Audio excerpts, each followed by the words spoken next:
একটা দেশের সার্বভৌমত্ব রক্ষার দায়িত্ব কার? সশস্ত্র বাহিনী।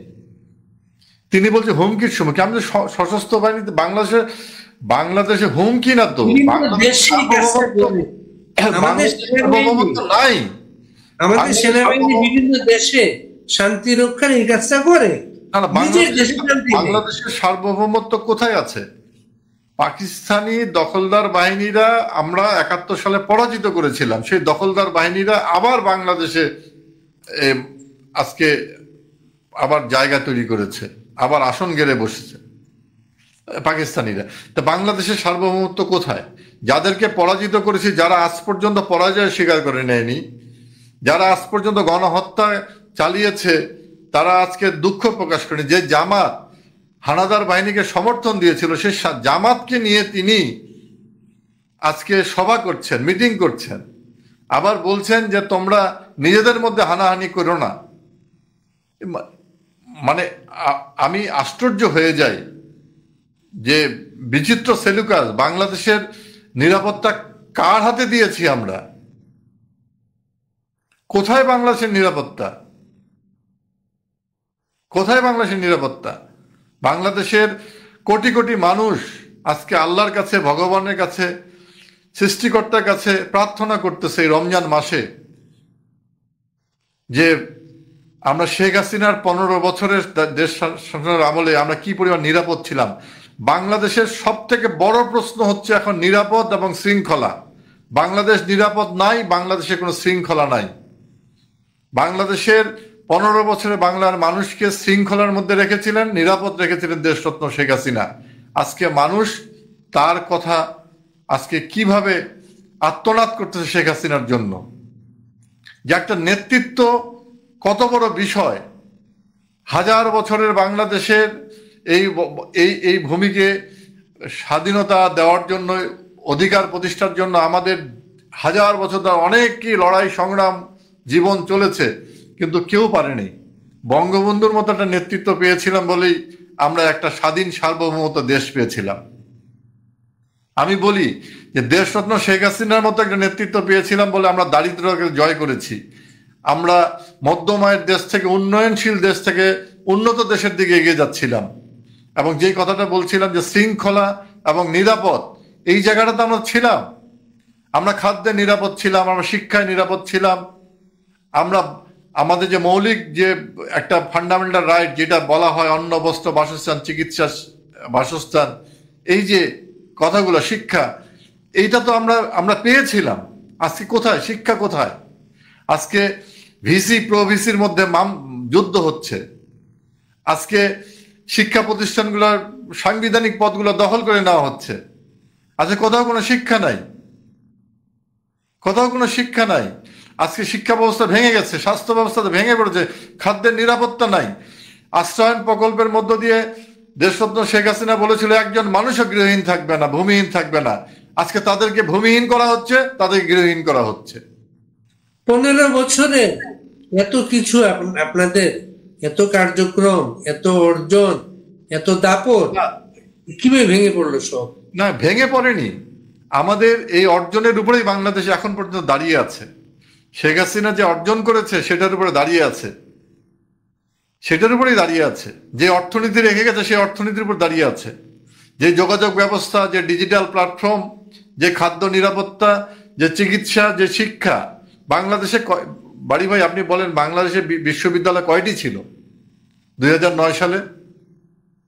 প্রাইভেট এবং পাবলিক বিশ্ববিদ্যালয় মিলে 30 থেকে 35টি। আজকে প্রায় 150 বিশ্ববিদ্যালয় বাংলাদেশে প্রতিষ্ঠিত হয়েছে। আমাদের প্রত্যেকটি উপজেলায় একটি করে সরকারি কলেজ এবং সরকারি মাধ্যমিক স্কুল প্রতিষ্ঠিত করা হয়েছে। প্রত্যেকটি স্কুলকে এমপিভুক্ত করার জন্য নীতিমালা করা হয়েছে। শিক্ষকদেরকে মর্যাদা দেওয়া হয়েছে। আজকে শিক্ষকের মর্যাদা কোথায়? শিক্ষকরা অস্ত্রের মুখে তাদেরকে পদত্যাগ করতে বাধ্য করা হচ্ছে।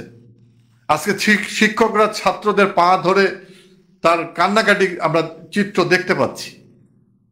শিক্ষকদেরকে উলঙ্গ করে দেওয়া হচ্ছে, শিক্ষককে জুতার মালা পরানো হচ্ছে, মুক্তিযোদ্ধাকে জুতার মালা পরানো হচ্ছে। এই তো বাংলাদেশ। আর সেই জায়গায় এই দখলদার ইউনূস তিনি কিছুই দেখতে পাচ্ছেন না। তিনি কিছুই দেখতে পাচ্ছেন না। তিনি বলছেন বাংলাদেশের অবস্থা কি বলে, যে সমগ্র পৃথিবীতে আমাদের আস্থা অর্জন করেছে। কোথায় আস্থা অর্জন করেছেন আপনি? কার কাছে আস্থা অর্জন করেছেন? আপনি তো পৃথিবীর আস্থা অনেক আগে অর্জন করে আপনি শান্তি পুরস্কার পেয়েছেন। বাংলাদেশের মানুষেরা তো আস্থা অর্জন করতে পারেননি আপনি। বাংলাদেশের মানুষ তো আপনার ধিক্কার জানায়। বাংলাদেশের মানুষ তো আপনাকে এই যে আপনার এই দুঃশাসনে বাংলাদেশের মানুষ তো আজকে অতিষ্ঠ হয়ে গেছে। বাংলাদেশের মানুষ তো আপনাকে চায় না। আপনি জোর করে আছেন গুটি কয়েক এই কিশোর গ্যাংয়ের উপরে ভর করে এবং এই ক্ষমতা লোভসু কিছু মানুষের উপরে ভর করে আপনি টিকে আছেন। আপনার একটা বক্তব্য ছিল যে বন্দুকের নলের মুখে প্রধানমন্ত্রী শেখ হাসিনাকে দেশ থেকে বাধ্য করা হয়েছে। আমাদের কেউ কেউ বলছেন যে ছবিটা আমরা দেখি, এই ছবিটা নাকি আসল ছবি না, এটা একটা পুরনো ছবি। কারণ ওইখানে হেলিকপ্টারের পাশে যে একটা গাড়ি দেখা যায়, ছোট নীল রঙের একটা গাড়ি, এটা প্রাইম মিনিস্টারের গাড়ি না।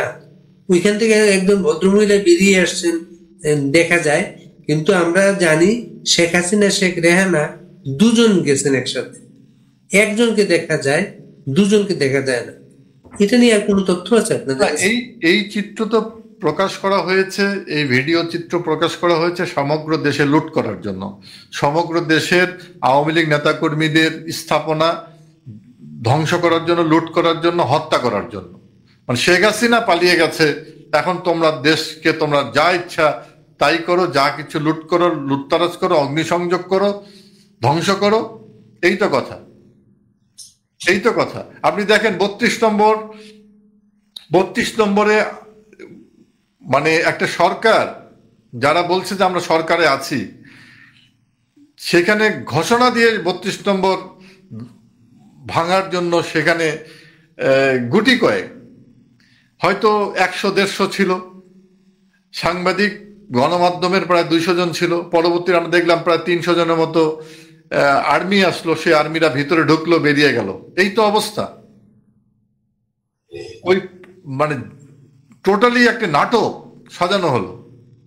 কার নির্দেশে এখান থেকে সেনাবাহিনী চলে আসলো? কার নির্দেশে পুলিশ সমগ্র 32 নম্বর কর্ডন করে রাখলো যেন ওইখানে কেউ বাধা দিতে না পারে? যারা ওইখানে প্রতিবাদ জানাতে গেছে তাদেরকে কিভাবে নির্যাতিত হয়েছে, একজন নারী কিভাবে নির্যাতিত হয়েছে আপনি দেখেছেন, আমরা ভিডিওতে দেখেছি। তো এই ধরনের একটা পরিকল্পিত হত্যাকাণ্ড চালিয়ে যাচ্ছে এই ইউনুস গংদের ইশারায়। চাঁদা, আমি তো অসংখ্য বার বলেছি, এগুলা 6 মাসে এগুলা মানে পুরাতন হয়ে গেছে। চাঁদাবাজি, দখলদার, এগুলা পুরো এখন এগুলা পুরো ওল্ড মানে নিউজ হয়ে গেছে। কাজেই যেটা হচ্ছে আজকে, আমি যখন আপনার সঙ্গে কথা বলি, আজকে একটা ভিডিও দেখলাম যে নদীর, আপনি প্রথমে নদীর কথা বললেন, এই নদীর মধ্যে, নৌকার মধ্যে একজন মানুষকে কুপিয়ে কুপিয়ে হত্যা করা হচ্ছে, আমাদের নদীকে রক্তাক্ত করা হচ্ছে।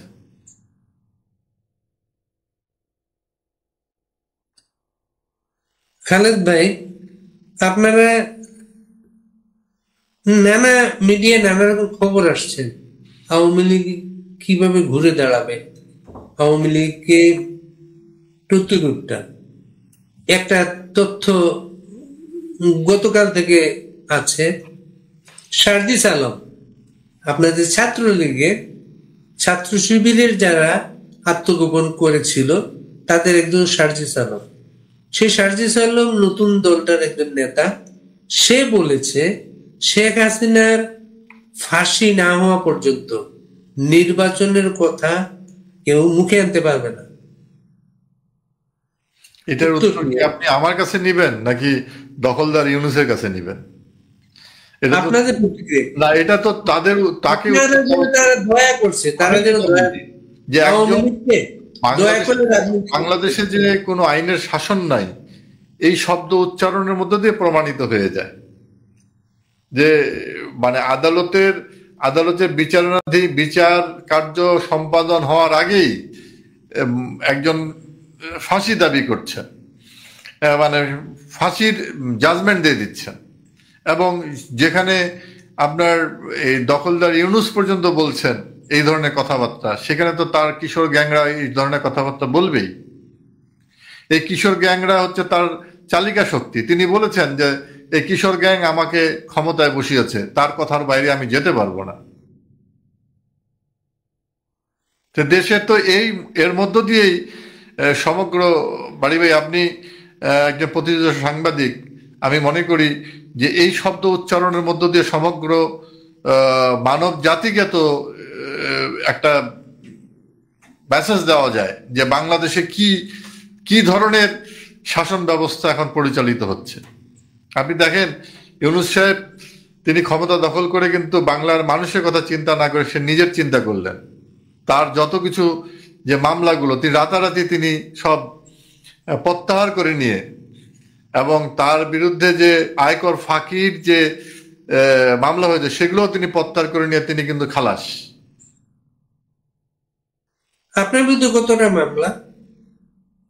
আমি জানি না, আমার বিরুদ্ধে কোনো মামলা নেই, বাংলাদেশের বিরুদ্ধে মামলা হয়েছে হাজার হাজার।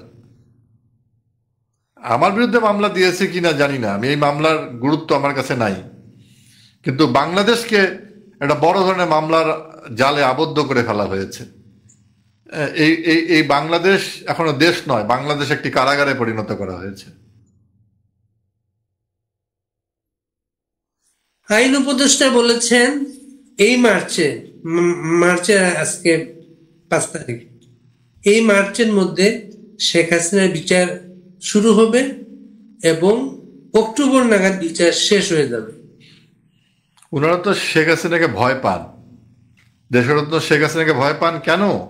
দেশরত্ন শেখ হাসিনার সঙ্গে বাংলার মানুষ আছে, বাংলার আপামর জনসাধারণ, নারী পুরুষ যুবক তরুণ ছাত্র ছাত্রী সকলেই, শিশুরা পর্যন্ত শেখ হাসিনাকে ভালোবাসেন, শেখ হাসিনাকে শ্রদ্ধা করেন। কারণ তার লিডারশিপের কারণেই আমরা একটা একটা একটা একটা শ্রদ্ধা, একটা মর্যাদার জায়গায় বাংলাদেশ গিয়েছিলাম। এই এই এই লিডারশিপটাকে তারা ভয় পান, সেই জন্য তারা শেখ হাসিনাকে হত্যা করতে চান। তাদের দুঃখ যে শেখ হাসিনাকে তারা হত্যা করতে পারেননি, এই ক্ষোভ থেকে তারা এই ধরনের কথাবার্তাগুলো বলছেন। কারণ তারা জানেন যে তাদের পরিণতি কি হবে, তারা জানেন। এই মামলাগুলোর মোকাবেলার প্রস্তুতিটা কি আপনাদের? কি মোকাবেলা করবেন আপনি বলেন? কোন দেশে কোনো আইন আছে যে আপনি মোকাবেলা করবেন? যেই দেশে একজন পুলিশ পহরারত অবস্থায় একজন আসামিকে আক্রমণ করা হয়, গ্রেপ্তারকৃত একজনকে আক্রমণ করা হয়, যেখানে এজলাসের মধ্যে গিয়ে ছুরিকাঘাত করা হয়, যেখানে আক্রমণ করা হয়, যেখানে জেলখানার ভিতরে ঢুকে আক্রমণ করা হচ্ছে, যেখানে যেখানে একজন আপনার ডিভিশন পাওয়ার কথা তাকে যেখানে মানে কন্ডেম সেলে রাখা হচ্ছে, যা ইচ্ছা তাই করা হচ্ছে, সেখানে আপনি কিসের আইনের ইয়ে চান? যেখানে আপনার পাবলিক প্রসিকিউটর বলে দিচ্ছে কবে ফাঁসি হবে, কোন কোন জেলে ফাঁসি কার্যকর করা হবে সেটা বলে দিচ্ছেন। তাহলে এখানে বিচারক তো এগুলো সব নাটক, সাজানো নাটক। এখানে তো আপনি আইনি লড়াই কোথায় করবেন? আদালতে কোনো উকিল থাকবে না আপনাদের? না, আইনি উকিলকে তো যেতে দেওয়া হচ্ছে না। আপনাকে আমি একটা দায়িত্ব দিলাম যে আপনি দেখেন সুপ্রিম কোর্টে কতজন সিনিয়র লয়ার সুপ্রিম কোর্টে প্র্যাকটিস করছেন। মানে আমরা বাংলাদেশে বিভিন্ন বারগুলোতে কারা কারা সিনিয়র লয়াররা যেতে পারে কিনা আপনি দেখেন, কাউকে যেতে দেওয়া হচ্ছে না। কোনো উকিলের পক্ষে মানে ওকালতি করতে দেওয়া হচ্ছে না, কোনো আসামির পক্ষে ওকালতি করতে দেওয়া হচ্ছে না। এই তো অবস্থা। আইনের শাসন, আইনকে তো মানে পকেটে ঢুকিয়ে ফেলা হয়েছে। যে দেশের কোনো সংবিধানকে মানা হচ্ছে না, যে দেশের মানে আইন শৃঙ্খলা রক্ষাকারী বাহিনীকে প্রতিনিয়ত তিরস্কার করা হচ্ছে, সে দেশে আপনি আইন শৃঙ্খলা বা আইনের শাসন আপনি কোথায় পাচ্ছেন? আর সেই জায়গায় আমরা আইনি লড়াই লড়বো কিভাবে বলেন? সমগ্র পৃথিবীর মানবতা যে চিত্র আমরা দেখতে পাই, সেই চিত্রকে হার মানিয়েছে বাংলাদেশের মানবতার বিরুদ্ধে অপরাধ এই ইউনুস গংদের নেতৃত্বে। কি পরিমাণ! এখানে কোনো নারীর স্বাধীনতা নাই। আপনি জানেন, একজন পুলিশ, তিনি গর্ভবতী ছিলেন, তাকে যখন আক্রমণ করা হয়েছে সে বলেছে যে আমি গর্ভবতী, আমার গর্ভে সন্তান আছে, তোমরা আমাকে মেরো না। তাকেও খুঁচিয়ে খুঁচিয়ে হত্যা করা হয়েছে, ব্যানর দিয়ে তার গর্ভের সন্তানকে হত্যা করা হয়েছে। এটা তো ৭১-এর মানবতা বিরোধী অপরাধকে হার মানিয়েছে। এই মামলাগুলো যখন কোর্টে আসবে, আপনাদের কি উকিল থাকবে না তাহলে? আমি তো জানি না উকিল থাকবে কি থাকবে না, এটা তো বর্তমান দখলদাররা নির্ধারণ করে দিবে। আমরা তো কোনো উকিলের সঙ্গে কথা বলতে পারছি না। আমাদেরকে তো আইনি কোনো প্রক্রিয়া যেতে দেওয়া হচ্ছে না, আমাদেরকে তো রাস্তাঘাটে হত্যা করা হচ্ছে। তারা বলছে আওয়ামী লীগের বিচার সম্পন্ন হওয়ার পরে আওয়ামী লীগের লোকজন যদি ক্ষমা চায়, তাহলে তারা আওয়ামী লীগকে দয়া করে তারা রাজনীতি করার সুযোগ দেবে কিনা সেটা তারা পরে জানাবে।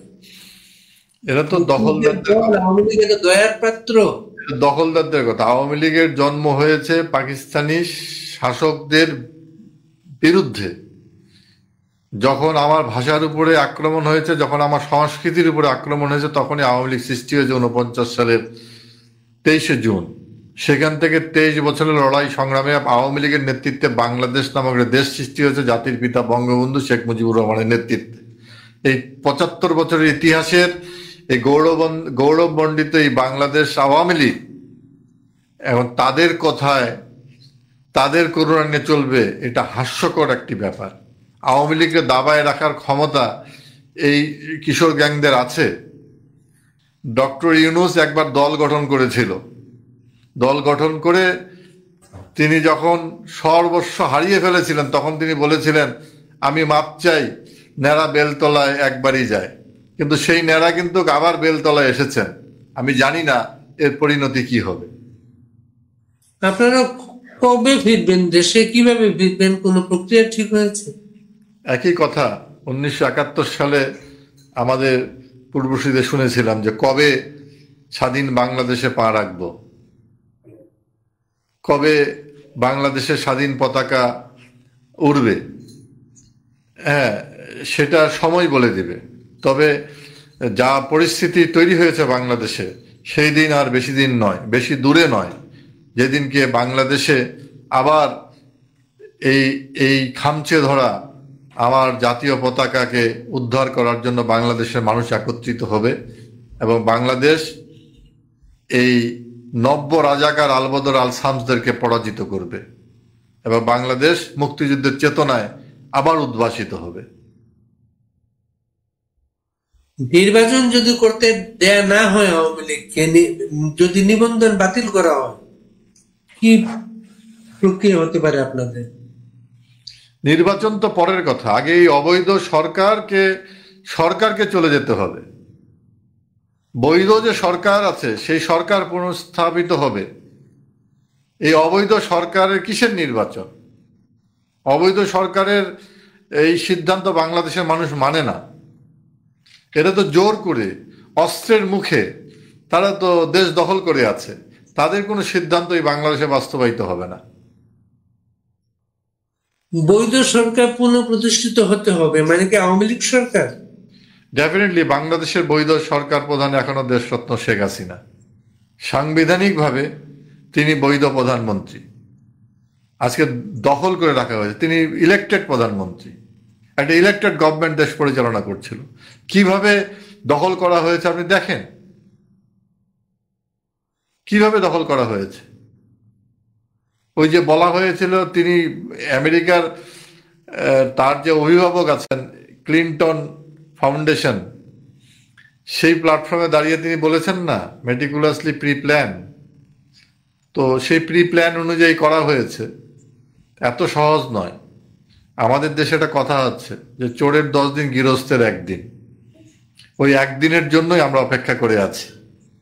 আমরা চোরকে ঘায়েল করবই, বাংলার মানুষ ষড়ঋতুর দেশ, এই দেশে এত সহজ নয়। এই মার্চে কোনো সম্ভাবনা আছে? অনলাইনে নানা তারিখ আসছে, নানা কথা বলা হচ্ছে। বাড়ি ভাই, সম্ভাবনা মার্চ, এপ্রিল, মে, জুন, জুলাই নয়, সম্ভাবনা প্রতিদিনই আছে। সম্ভাবনা প্রতিদিনই আছে, যে কোনো মুহূর্তে, যে কোনো দিনই আপনার এই সম্ভাবনা জাগরিত হতে পারে, এই সম্ভাবনা বাস্তবায়িত হতে পারে। আমি বলেছি সময়ের ব্যাপার। এই সময় যখন নির্ধারিত হবে তখনই কিন্তু বাংলার মানুষ মুক্তিযুদ্ধের পতাকা নিয়ে, চেতনা নিয়ে রাস্তায় বেরিয়ে আসবে। এটা শুধু সময়ের ব্যাপার। 71-এ আওয়ামী লীগ নেতারা পরিস্থিতির কারণে ভারতে আশ্রয় নিয়েছিলেন। 24-এ এ ধরনের আরেকটি ঘটনা ঘটেছে। 71-এ আওয়ামী লীগ মুক্তিযুদ্ধ করেছে, দেশ স্বাধীন করেছে। এখনকার কৌশলটা কি হতে পারে? আমরা দেশেই লড়াই করছি। আমাদের নেতা মাননীয় প্রধানমন্ত্রী দেশরত্ন শেখ হাসিনা, তাকে অস্ত্রের মুখে তাকে দেশ থেকে বের করে দেওয়া হয়েছে। তিনি আবার জনতার সম্ভাষণ নিয়ে দেশে ফিরে আসবেন, এতে কোনো ভুল নেই। বাংলার মানুষ অধীর অপেক্ষায় তার জন্য অপেক্ষা করতেছে যে কবে তিনি ফিরে আসবেন, কবে এই বাংলাদেশকে আবার নিরাপদ এবং শৃঙ্খলা ফিরিয়ে আনবেন, সেই কামনায় বাংলার মানুষ অপেক্ষা করছেন। মানুষ তো একটা সুনির্দিষ্ট তথ্য চায়। এই সুনির্দিষ্ট তথ্যটা কি?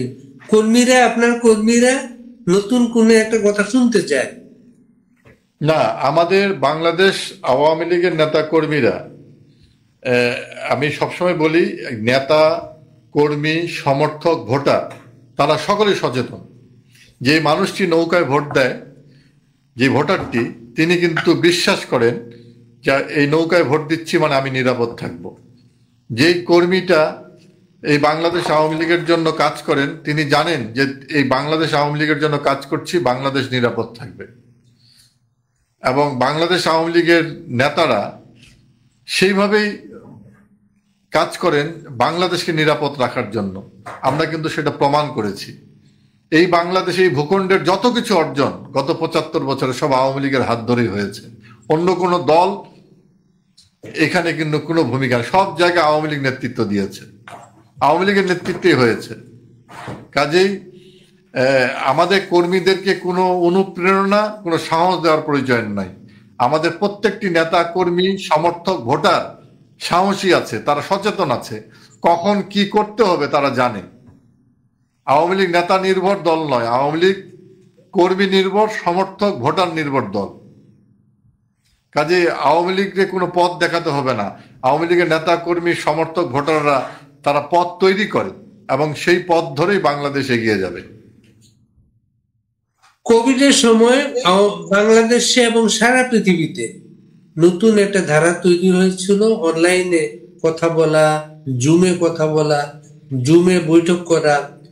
আওয়ামী লীগ গত 6 মাসে এখন পর্যন্ত ওইরকম কোনো বৈঠক করেছে আওয়ামী লীগের নেতারা, এমন কোনো তথ্য আমাদের কাছে নেই।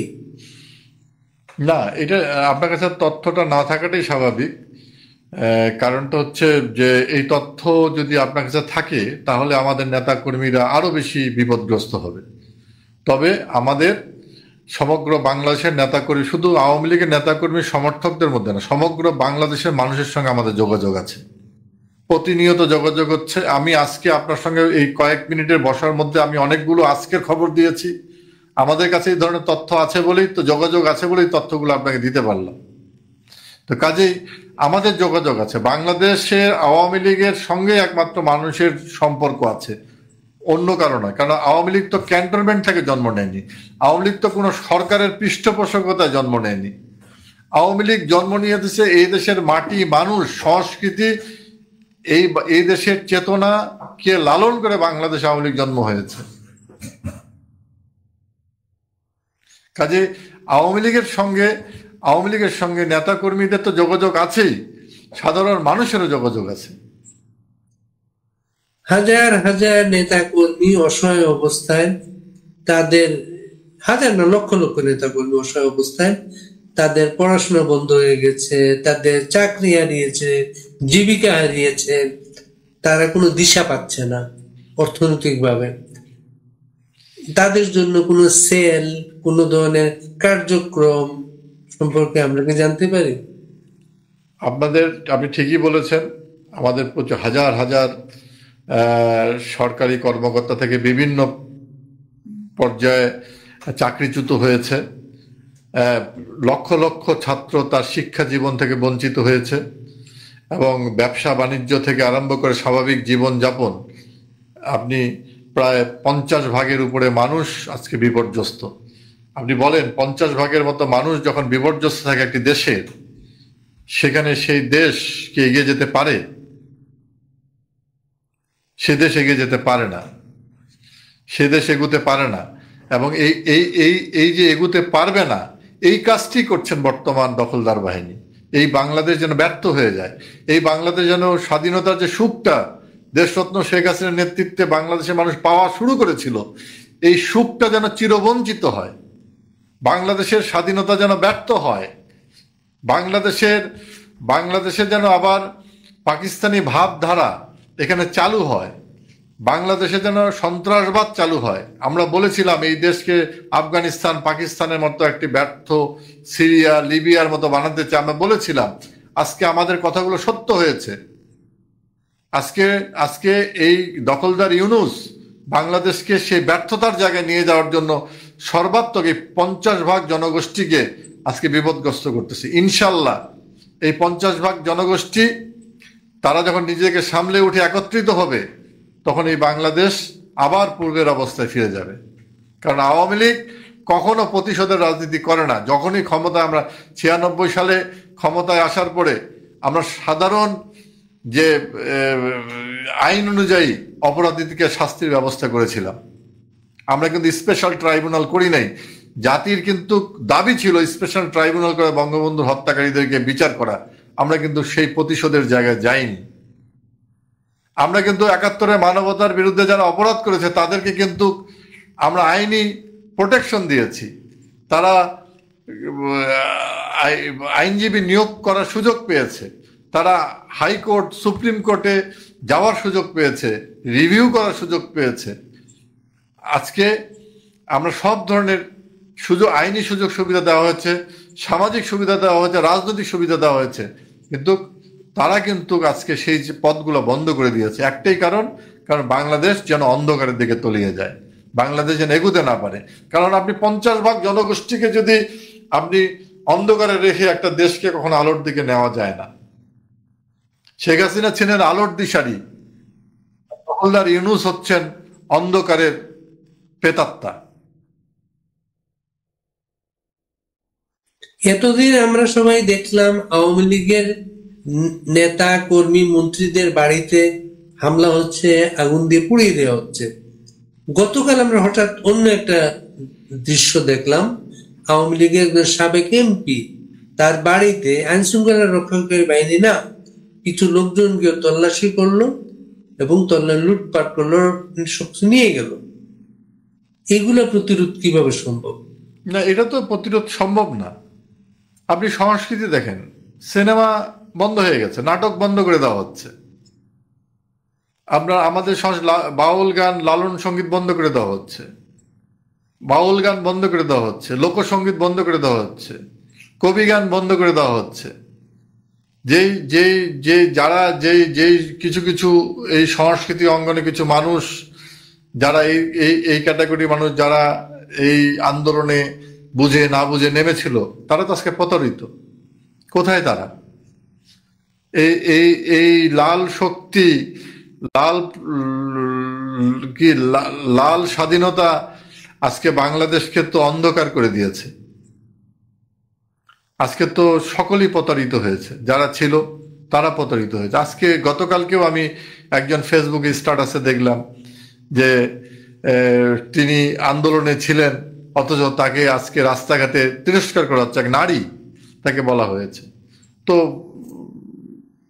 এই তো ঘটছে বাংলাদেশে। তো বাংলাদেশ সংস্কৃতিকে গ- মঙ্গল শোভাযাত্রা আমরা আন্তর্জাতিক মানে স্বীকৃতি পেয়েছিল। সে মঙ্গল শোভাযাত্রা এখন আমি জানি না কোন শোভাযাত্রা সেটা হবে এবার পহেলা বৈশাখে, সেটাও নাকি নিয়ন্ত্রণ করার চেষ্টা করা হচ্ছে। সবকিছু নিয়ন্ত্রণ করার চেষ্টা হচ্ছে। আপনি দেখেন এবারে যে টঙ্গী বিশ্ব ইজতেমা হলো, সেটাও নিয়ন্ত্রণ করা হয়েছে। সবকিছু নিয়ন্ত্রণ করা হচ্ছে। নাটক সিনেমা সব বন্ধ করে এখন, গতকালকে আমি দেখলাম সিনেমা হলের মালিকরা বলছে যে আমাদের সিনেমা হল বন্ধ করে দেওয়া ছাড়া কোনো উপায় নেই, কারণ নতুন কোনো সিনেমা হচ্ছে না, নাটক হচ্ছে না। শিল্পকলা একাডেমিতে কি চলছে আপনি দেখেন।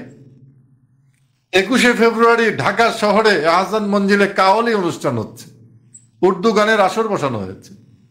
এখন শুনলাম যে শিক্ষা উপদেষ্টা যিনি দায়িত্ব পাচ্ছেন তিনি নাকি উর্দুতে বিশেষজ্ঞ, সেই কারণে তাকে শিক্ষা উপদেষ্টা বানানো হচ্ছে। তো বাংলাদেশকে কোথায় নিয়ে যাওয়া হচ্ছে? এই দায়িত্ব কি সব না এই দায়িত্ব কি সব কি আওয়ামী লীগের? বাংলাদেশের সংস্কৃতিকে রক্ষা করার দায়িত্ব আওয়ামী লীগের? বাংলাদেশের মুক্তিযুদ্ধের চেতনা রক্ষা করার দায়িত্ব আওয়ামী লীগের? আপনার আমার কি কোনো দায়িত্ব নাই? বাংলাদেশের সচেতন নাগরিকদের কোনো দায়িত্ব নাই? বাংলাদেশের প্রগতিশীল মানুষদের কোনো দায়িত্ব নাই? প্রগতিশীল দলগুলোর কোনো দায়িত্ব নাই? আমরা কি দায়িত্ব পালন করলাম? আমরা মুক্তিযুদ্ধকে রক্ষা করতে যদি না পারি? আওয়ামী লীগ তো মুক্তিযুদ্ধকে সম্মান দিয়েছিল, মৃত্যুর পরে তাকে যে রাষ্ট্রীয় সম্মান, এটা তো আওয়ামী লীগ প্রতিষ্ঠা করেছে।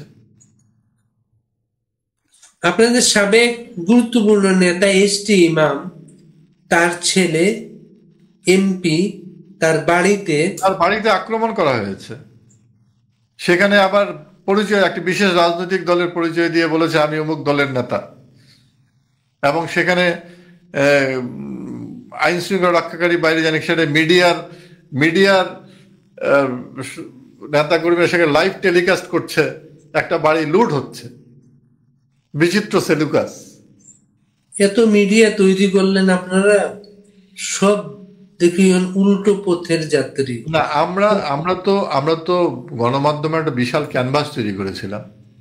এখানে হাজার হাজার গণমাধ্যম কর্মীর সংস্থান হয়েছিল। বাংলাদেশের গণমাধ্যম উন্মুক্ত ছিল।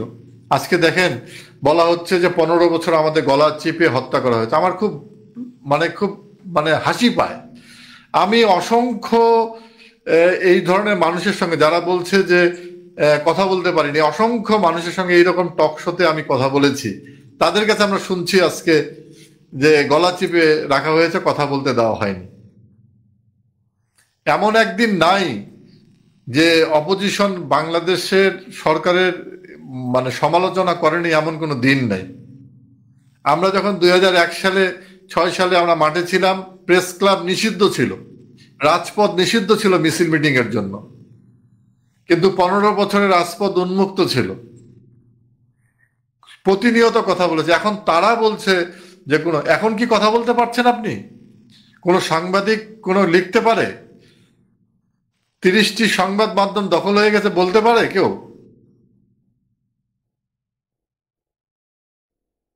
কোনো গণমাধ্যমের স্বাধীনতা আছে? এই যে ইউনূস, আপনার সরকার, তথাকথিত সরকার প্রধান, দখলদার বাহিনীর প্রধান, তিনি যে বললেন বিবিসির সঙ্গে মিথ্যাচার করলেন, কেউ প্রতিবাদ করতে পারতেছে? বাংলাদেশে আইন শৃঙ্খলা পরিস্থিতি খুবই ভালো আছে, কোথাও কিছু হচ্ছে না, এই ধরনের হাস্যকর মিথ্যাচার করছে, কেউ কিছু লিখতে পারতেছে? 15 বছর ক্ষমতায় ছিলেন, সাগররুনি হত্যাকাণ্ডের বিচার করতে পারলেন না কেন? এখানে এটা ডেফিনেটলি এটা একটা ভিন্ন বিষয়, এবং এটা আমি অবশ্যই বলবো যে এখানে অনুসন্ধানী যে রিপোর্টিং, সেটারও ব্যর্থতা আছে। সরকারের এই বিচার যেটা বললেন যে করতে পারলেন না, সেটারও ব্যর্থতা আছে ডেফিনেটলি। এটা আমার স্বীকার করতে কোনো ধরনের ইয়ে নাই যে এই সাগররুনির এই হত্যাকাণ্ডের বিচার আমরা করতে পারিনি, এবং তাদের মূল অপরাধীদেরকে আমরা তুলে আনতে পারিনি। কিন্তু আজকে সাগররুনির এই হত্যাকাণ্ড নিয়ে আবার নতুনভাবে মিডিয়া ট্রায়াল হচ্ছে, আবার নতুনভাবে নাটক মঞ্চস্থ করা হচ্ছে। একদিকে সেনাবাহিনী প্রধান বলছে এনাফ ইজ এনাফ, আবার আরেকদিকে বলা হচ্ছে কমিশন গঠন করা হয়েছে তদন্তের জন্য। Full stop. তো এখন ঘটনা হচ্ছে ফুল স্টপ, রাইট। তো ঘটনা হচ্ছে যে এই তো বাংলাদেশ, সাগররুনি যখন যেটা হত্যাকাণ্ডের যখন যেটা দরকার আমাদের বিরুদ্ধে অস্ত্র হিসেবে ব্যবহার করা, তখন সেটা করছে, তখন সেটা করছে। তো কোনো কথা বলতে দেওয়া হচ্ছে না, গণমাধ্যমকে কথা বলতে দেওয়া হচ্ছে না। খুবই গণমাধ্যমের এত অসহায়ত্ব কখনো কি আপনি দেখেছেন? আপনি আপনি হলপ করে বলেন, আপনি কখনো দেখেছেন এই অসহায়ত্ব? সাগররুনি হত্যাকাণ্ডে বিচার করতে না পারার একটা ব্যর্থতা স্বীকার করলেন। এরকম আরো ব্যর্থতাগুলো চিহ্নিত করেছেন? না, আছে। আমাদের দুর্বলতা অনেক আছে, একটা নাই, অনেক আছে, হয়তো অনেক দুর্বলতা আছে। আমরা সেগুলো হয়তো আপনি যদি একটি একটি করে ধরেন অনেক কিছুই বলা যাবে। আমরা আমরা যেমন যে জিনিসটা হচ্ছে আমাদের মুক্তিযুদ্ধের যে সংস্কৃতি, সেই জিনিসটা আমরা নতুন প্রজন্মের কাছে তুলে ধরতে আমরা দুর্বলতার পরিচয় দিয়েছি, এটা সত্য কথা। আমার মুক্তিযুদ্ধের যে আমার 30 লক্ষ মানুষের আত্মদানের এ, গো- যে গৌরবগাথা ইতিহাস, যে আমার মা বোনের যে আত্মত্যাগের ইতিহাস, সেটা যে নতুন প্রজন্মকে আমরা হয়তোবা সঠিকভাবে জানাতে পারিনি, সেজন্য তারা বিপদগামী হয়েছে।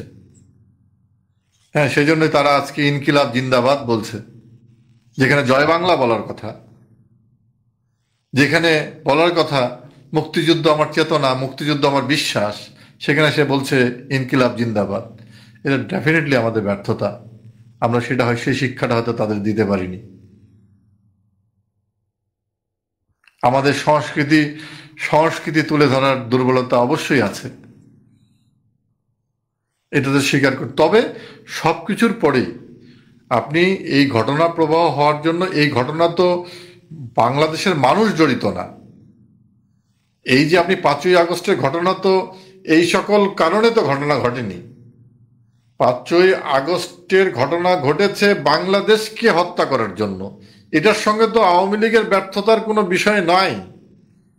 এটা তো বাংলাদেশ কেন এগিয়ে যাচ্ছে, বাংলাদেশ কেন প্রতিষ্ঠিত হচ্ছে, বাংলাদেশ কেন মর্যাদার জায়গায় যাচ্ছে, বাংলাদেশ কেন আঞ্চলিক একটি শক্তিতে পরিণত হচ্ছে, বাংলাদেশের ইকোনমি কেন এত স্ট্রং হচ্ছে, কেন বাংলাদেশকে নিয়ে সমগ্র পৃথিবী কেন এত চর্চা করছে, বাংলাদেশের অগ্রযাত্রা কেন এত বেশি দ্রুত হচ্ছে, এই জায়গাটাকে হত্যা করার জন্য তো 5ই আগস্ট। এটার সঙ্গে আওয়ামী লীগের ব্যর্থতার কোনো বিষয় জড়িত নয়, বরঞ্চ আওয়ামী লীগের সফলতাগুলোকেই লক্ষ্য করেই এই ঘটনাগুলো ঘটানো হয়েছে। এত মডেল মসজিদ তৈরি করলেন আপনারা, সেই মডেল মসজিদ গুলা থেকে মাইকে জনগণকে জাগিয়ে তুলে আপনাদের রাস্তায় নামানো হয়েছে। দেখেন, মাদ্রাসা শিক্ষার যে বিশ্ববিদ্যালয় শিক্ষার সাথে মর্যাদা দিলেন, সেই লোকগুলাই আপনাদের বিরুদ্ধে মাঠে নামলো। না, মাদ্রাসা শিক্ষা ব্যবস্থা আপনি জানেন বাড়ি ভাই, যে আপনার 96-এ যখন আমরা দেশ পরিচালনার দায়িত্ব পাই, তখন মাদ্রাসায় কিন্তু কোনো সাধারণ শিক্ষা ছিল না। মাদ্রাসা শিক্ষা শুধু এক কেন্দ্রিক শিক্ষা ব্যবস্থা ছিল। সেই সময় সাধারণ শিক্ষা ব্যবস্থাটা কিন্তু সেখানে অন্তর্ভুক্ত করা হয়েছিল।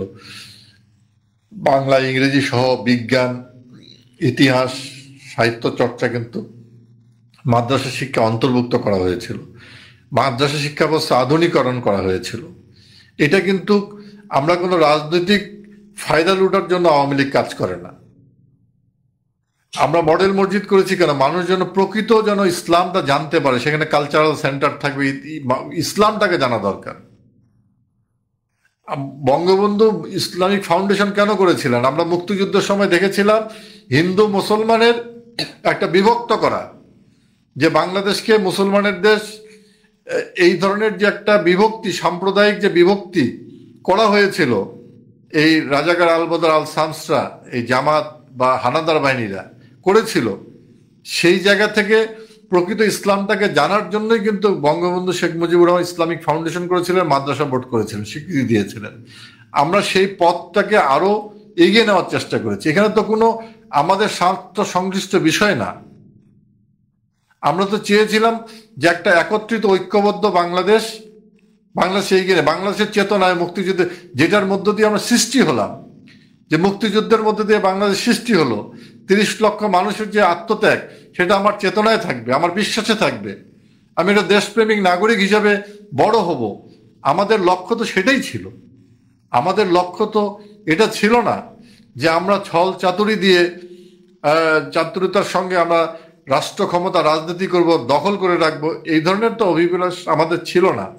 আমরা চেয়েছিলাম যে সমগ্র জনগোষ্ঠী, সমগ্র শিক্ষা ব্যবস্থা মধ্য দিয়ে বাংলাদেশ একটা অগ্রগামী দেশে পরিণত হোক। আমরা তো সেই জায়গায় নিয়েও গিয়েছিলাম, এবং আমাদের চেষ্টা সফল হয়েছিল বলেই তো 5ই আগস্ট এই ধরনের ষড়যন্ত্র করে এই ধরনের একটা দেশ বিরোধী ঘটনা ঘটানো হয়েছে। খালেদ ভাই, আমরা আজকে শেষ করব। শেষের আগে আপনার নেতা কর্মীদের উদ্দেশ্যে তাদের আশা দেয়ার, ভরসা দেয়ার কোনো বক্তব্য যদি আপনি রাখেন। দেখেন, আওয়ামী লীগ সবসময় ত্যাগের রাজনীতি করে, ভোগের রাজনীতি করেনি। আজকে আওয়ামী লীগের নেতা কর্মী যে যেখানে আছে, এই কঠিন পরিস্থিতির মধ্যেও তারা বাংলাদেশের মানুষের সঙ্গে আছে, এবং তারা বাংলাদেশকে হৃদয়ে ধারণ করে, এবং তারা সব সময় এই প্রতিকূল পরিস্থিতির মধ্যে যুদ্ধ করে যাচ্ছে। তাদেরকে কোনো ধরনের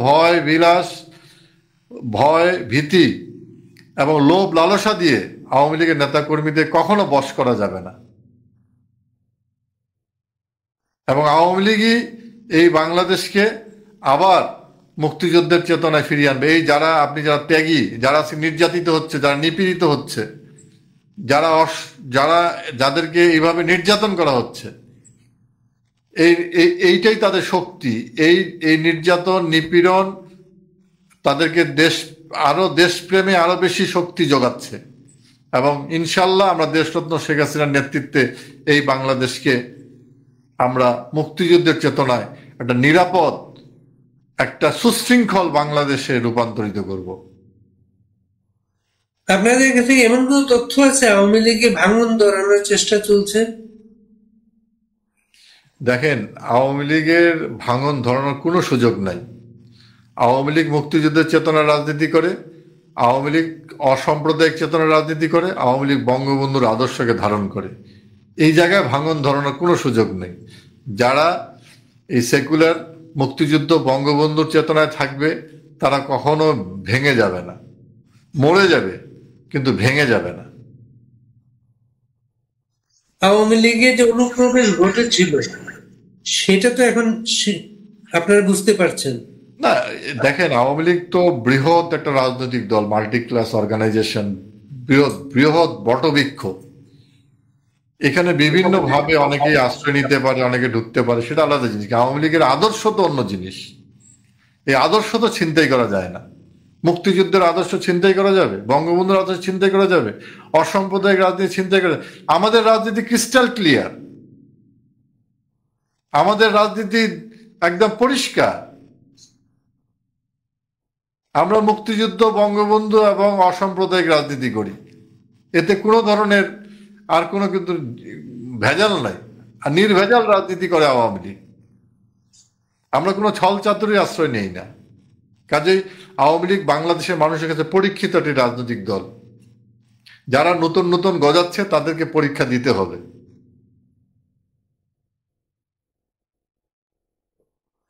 কবে ফিরবেন দেশে?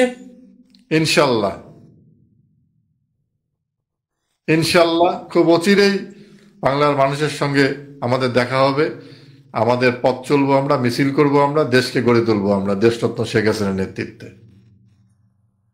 আপনাকে অনেক শুভেচ্ছা। আপনাদের শপথ জয়ী হোক। ভালো থাকবেন খালিদ ভাই।